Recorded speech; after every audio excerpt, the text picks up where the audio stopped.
محمد اقبال صدرالدین یکی از مخالفان تندلحن حکومت تاجیکستان که در خارج زندگی میکند حکم زندان خود در روسیه را ناعادلانه و بی‌اساس خواند. دادگاه مسکو او را ماه اپریل امسال به 21 سال زندان محکوم نمود ولی خبرش دیروز دسترسی رسانه ها شد. محمد اقبال صدرالدین در یک پیام ویدیویش به رادیوی آزادی چنین گفت: آخرین یک حکمی غیر عادلانه و یک حکمی است که اصلا نمیتواند نسبت شهروندی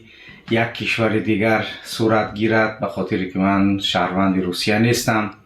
و چنانه که حکم‌های دیگری مسخره‌آمیز این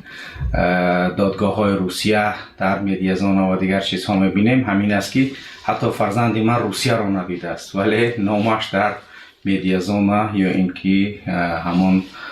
حکم‌هایی که در دادگاه‌های غیر عادلانه روسیه اعمال می‌گردد نسبت شهروندان دیگر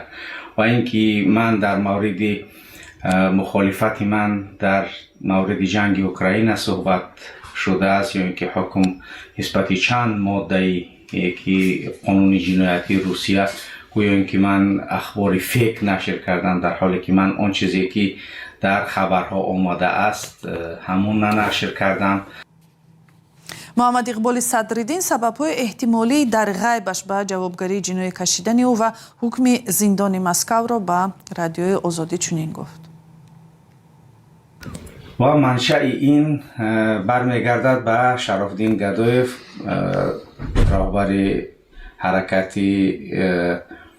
اصلاحات و رشد تاجیکستان. همین است که اون به اوکراین سفر کرد و از اونجا بعضی از گزارش‌هایی که در مورد اوکراین بود همون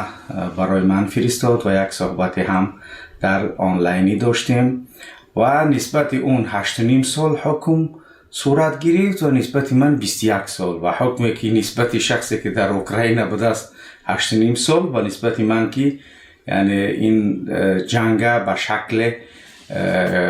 مخالفت دارم و همیشه هم مخالفت میکنم، به خاطر اینکه یک تجاوز